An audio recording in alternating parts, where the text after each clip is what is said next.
شمع علم زمانے میں جلاتے جاؤ،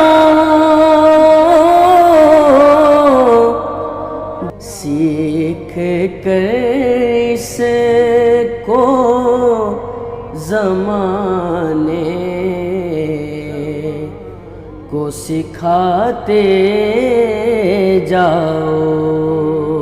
اعوذ باللہ من الشیطان الرجیم، بسم اللہ الرحمن الرحیم۔ ناظرین کرام، السلام علیکم ورحمۃ اللہ وبرکاتہ۔ انشاءاللہ تبارک و تعالی آج ہم لوگ پڑھیں گے شرح مئات عامل کی النوع العاشر۔ اب تک اس سلسلے میں ہم لوگ تقریباً 50 ویڈیوز بنا چکے ہیں۔ انشاءاللہ تبارک و تعالی آج جو ہے ہمارا ہوگا پارٹ نمبر 51، ٹھیک ہے۔ آج کی جو ہماری عبارت ہے وہ ہے قد تکونانی بمعنی سارا، ٹھیک ہے۔ اب یہاں پہ قد جو ہے حرف تحقیق ہے، مطلب یہ کہ بات ہو رہی تھی نا کہ جو ہے ذلہ اور باتا کے بارے میں، کیونکہ جو افعال ناقصہ ہے نا وہ چھٹا ذلہ ہے اور ساتواں جو ہے نا وہ ہے باتا، ٹھیک ہے۔ تو اب اس کا استعمال میں نے آپ کو بتا دیا۔ اب یہاں پہ یہ کہا جا رہا ہے کہ کبھی یہ بھی سارا کے معنی میں ہوتے ہیں، قد تکونانی بمعنی سارا، ٹھیک ہے۔ کبھی یہ دونوں سارا کے معنی میں ہوتے ہیں، تو قد جو ہے یہ حرف تحقیق برائے تقلیل ہو گیا، اور تکونانی یہ بن جائے گا صیغہ تثنیہ مؤنث غائب فعل مضارع مثبت معروف از افعال ناقصہ، ٹھیک ہے۔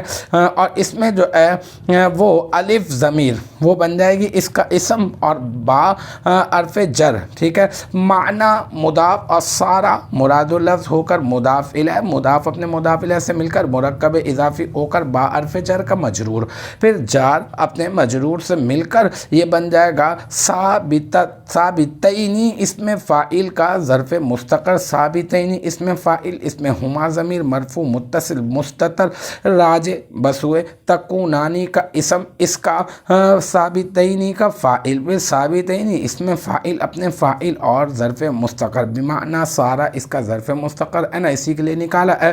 تو اپنے ظرف مستقر سے مل کر ثابتینی اس میں فاعل اپنے فاعل اور ظرف مستقر سے مل کر شبہ جملہ اسمیہ ہو کر بن جائے گا تکونانی فعل ناقص کی خبر، پھر تکونانی فعل ناقص اپنے اسم اور اپنے خبر سے مل کر بن جائے گا جملہ اسمیہ خبریہ۔ تو الحمدللہ یہ ہمارا النوع العاشر کا پارٹ نمبر 51 بھی اپنے اختتام کو پہنچا۔ مجھے امید ہے کہ یہاں تک کی جو بات ہے وہ آپ کی سمجھ میں آ گئی ہوگی۔